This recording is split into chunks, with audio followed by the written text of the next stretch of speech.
Hai, video ini berisi sejumlah jawaban atas soal-soal yang pernah menjadi bahan ujian tengah semester untuk topik confidence interval dan pengujian hipotesis menggunakan dua sampel. Materi ini tidak memperkenalkan konsep baru dan tidak berpretensi untuk menjadi materi pengajaran pemahaman konsep. Saya Pribadi Setianto. Mari kita mulai. Ini soal yang pertama. Silahkan pause video untuk memahami soalnya. Analisis soal. Sesuai dengan yang ditanyakan soal, yang diminta adalah membuktikan pernyataan. Jadi ini soal tentang pengujian hipotesis. Dalam hal ini adalah pada 0,05. Pernyataan yang diuji adalah tentang beda rata-rata. Pengujian tentang beda rata-rata populasi memerlukan diketahuinya varians atau deviasi standar kedua populasi dari variabel yang diuji. Namun pada soal ini, nilai deviasi standar populasi tidak diketahui, sehingga kita akan menggunakan besaran deviasi standar sampel. Selanjutnya, kita dihadapkan pada pilihan dalam rangka memperkirakan standard error-nya, yaitu apakah deviasi standar populasi yang tidak diketahui itu diasumsikan sebagai sama atau berbeda. Soal menyatakan bahwa mereka diasumsikan sama. Lebih lanjut lagi, metode yang kita gunakan mensyaratkan bahwa distribusi populasi kedua variabel adalah normal untuk tercapainya asumsi kenormalan, agar prosedur yang akan dipakai bisa diterapkan. Soal ini menyatakan bahwa populasinya berdistribusi normal. Berikutnya adalah berbagai informasi yang dapat diperoleh dari soal, baik yang sudah dinyatakan atau dihitung dari data yang tersaji. Ini merupakan informasi yang akan diperlukan dalam rangka menjawab pertanyaannya. Baik, kita jawab pertanyaannya. Begini jawabannya. Yang ditanyakan adalah melakukan pengujian hipotesis untuk menjawab apakah ada beda rata-rata populasi waktu dalam menyelesaikan masalah di antara kedua kantor layanan pelanggan pada alfa sebesar 0,05 dengan sigma keduanya tidak diketahui namun diasumsikan sama. Ditampilkan ulang berbagai besaran yang dapat diperoleh dari soal tadi. Dimulai dengan prosedur pengujian hipotesis beda rata-rata populasi. Dimulai dengan desain hipotesis itu.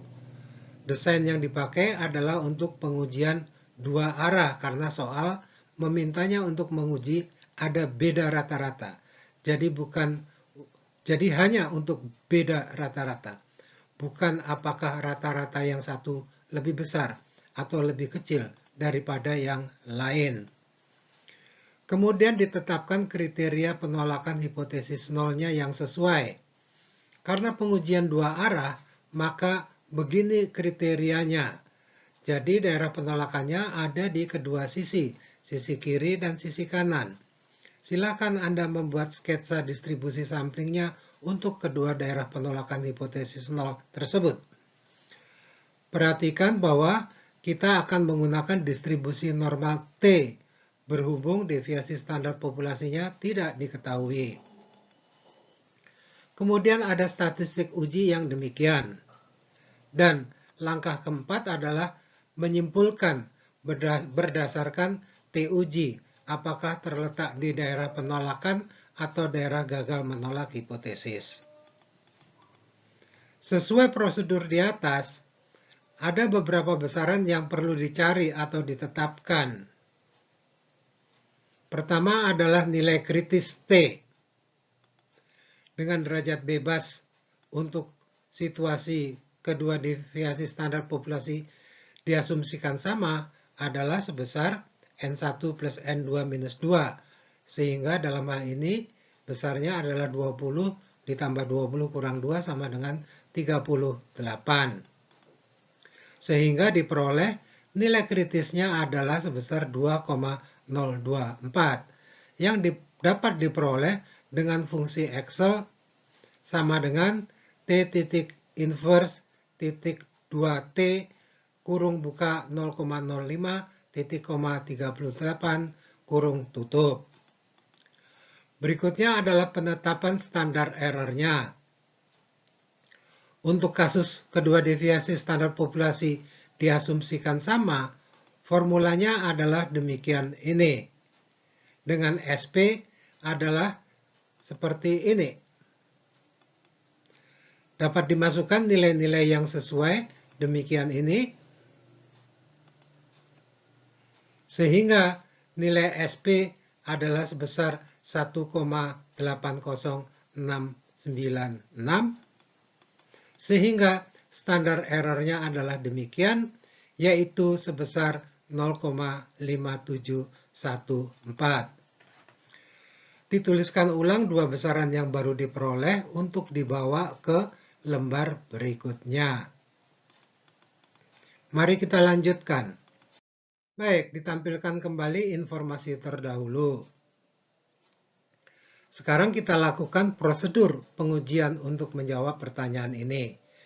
Dimulai dengan desain dua arah dengan nilai sisi kanan sama dengan adalah sebesar 0. Kemudian kriterianya adalah di sisi kiri dan kanan nilai kritisnya yang plus dan minus 2,024 ini sesuai dengan yang diperoleh tadi. Kemudian statistik uji dengan T uji ini, nilai-nilainya diperoleh dari desain dan lembar sebelumnya ini. Sehingga diperoleh ini yang diselesaikan menjadi 0,354. Secara diagramatis dapat dibuat demikian ini. Maka dapat disimpulkan bahwa karena nilai statistik uji bukan di daerah penolakan, sehingga kita gagal menolak H0. Jadi, tidak ada cukup alasan untuk menolak bahwa kedua rata-ratanya adalah sama. Dengan perkataan lain, tidak ada alasan untuk menyatakan bahwa rata-rata mereka berbeda. Kita lanjutkan. Ini adalah soal tambahan untuk confidence interval beda dua rata-rata. Misalkan berdasarkan permasalahan di atas, Anda diminta untuk melakukan confidence interval beda dua rata-ratanya dengan alfa sebesar 0,05. Sebelum membuat perhitungan, coba jawab, apakah hasilnya nanti akan mempunyai rentang mulai dari angka negatif pada batas bawah sampai dengan positif untuk batas atasnya, atau mulai dari negatif sampai negatif juga, atau mulai dari positif sampai positif juga. Begini jawabannya. Tadi ada desain yang demikian. Hasil pengujian adalah gagal menolak H0. Ini berarti tidak ada alasan untuk menolak bahwa selisih mereka adalah 0. Sehingga rentang duganya akan melewati 0. Ini berarti rentangnya akan mulai dari negatif sampai positif. Untuk melakukan confidence interval dengan distribusi normal, digunakan formula umum ini. Yang bila diterapkan pada kasus saat ini akan menjadi demikian. Maka diperlukan nilai-nilai yang akan digunakan seperti yang sudah digunakan sebelumnya. Masukkanlah nilai-nilai yang sesuai itu ke dalam formula seperti ini, yang dapat disederhanakan menjadi demikian, sehingga dapat disimpulkan bahwa selisih rata-ratanya ada dalam rentang ini. Ya, terlihat di situ Rentangnya adalah mulai dari negatif pada batas bawah sampai dengan positif pada batas atas. Kita lanjutkan dengan penggunaan fasilitas Excel untuk soal ini. Fasilitas yang dimaksud adalah t-test to sample assuming equal variances yang dapat diperoleh melalui langkah di Excel sebagai berikut. Pertama, pilihlah data pada toolbar. Kedua, klik Data Analysis pada ribbon. Excel akan memberikan sejumlah pilihan fasilitas, mulai dari ANOVA Single Factor sampai dengan Z-Test for to Sample Mean. Pilihlah t-test to sample assuming equal variances yang akan memberikan tampilan seperti ini. Pertama, ada variable 1. Maksudnya ada variable 1 range yang diberi tanda 1 di situ, yaitu kita memasukkan data dengan cara menyorot data yang sudah disiapkan dalam bentuk sebuah kolom atau sebuah baris. Data yang disorot mestinya sesuai dengan yang berstatus sebagai variable 1 pada jawaban soal.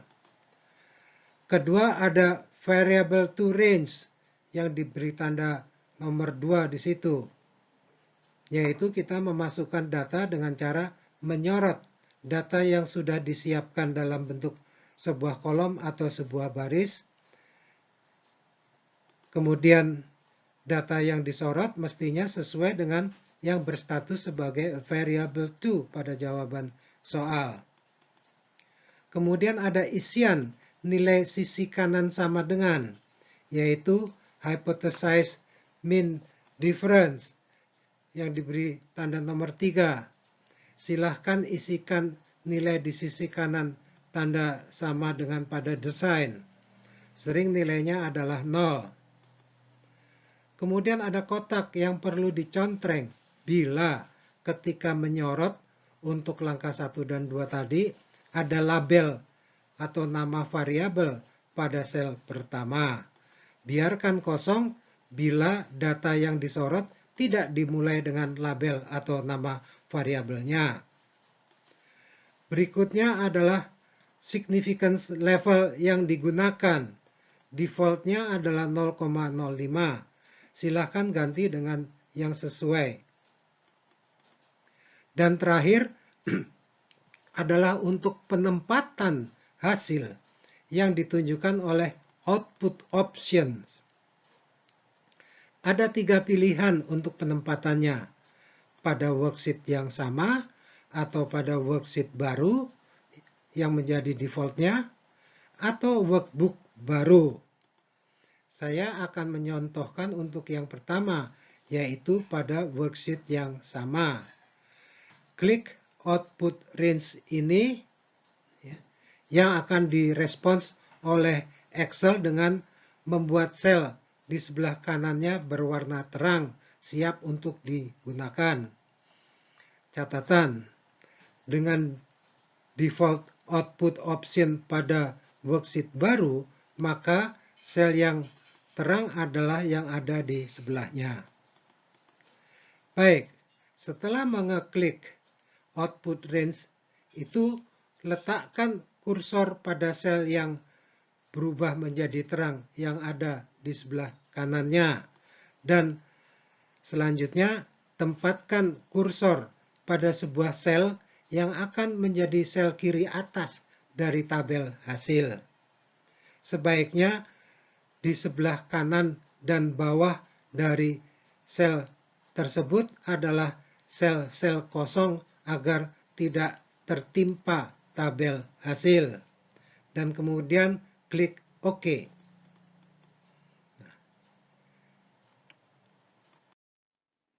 Inilah tabel hasil yang diberikan oleh Excel untuk soal ini. Ada rata-rata dan varians sampel serta besarnya sampel untuk masing-masing variabel pada 3 baris yang pertama. Diikuti dengan varians gabungannya, yaitu pangkat 2 dari SP. Selanjutnya disajikan nilai C atau nilai pada sisi kanan sama dengan dari desainnya. Pada pengujian ada atau tidak adanya beda rata-rata, nilainya adalah 0. Kemudian ada hasil penghitungan Excel untuk derajat bebasnya. Dilanjutkan dengan nilai T uji. Selanjutnya ada nilai p-value untuk pengujian satu arah yang dihitung ke ujung terdekat. Bila nilai T-stat adalah positif, maka nilai p-value satu arahnya dihitung ke ujung kanan. Sebaliknya, bila nilai T-stat adalah negatif, maka nilai p-value satu arahnya dihitung ke ujung kiri. Kemudian ada nilai kritis untuk pengujian satu arah. Dalam hal ini adalah nilai positifnya, sehingga bila kita sedang melakukan pengujian hipotesis searah bawah, maka kita akan menginterpretasikan nilainya sebagai negatifnya. Kemudian ada nilai p-value dua arah, yaitu 2 kali dari nilai p-value satu arah. Dan terakhir adalah nilai kritis untuk dua arah, yang disajikan nilai positifnya saja. Pada pengujian searah, kita akan membandingkan kedua nilai ini. Sedangkan pada pengujian dua arah, kita akan membandingkan kedua nilai ini. Untuk soal ini, yang merupakan pengujian dua arah, nilai T-stat tidak di daerah penolakan karena jauh lebih kecil daripada nilai kritisnya yang 2,024 itu, sehingga disimpulkan untuk gagal menolak H0. Atau bisa juga dengan melihat p-value dua arah yang sebesar 0,725, sehingga disimpulkan bahwa kita gagal menolak H0. Kita lanjutkan dengan soal berikutnya.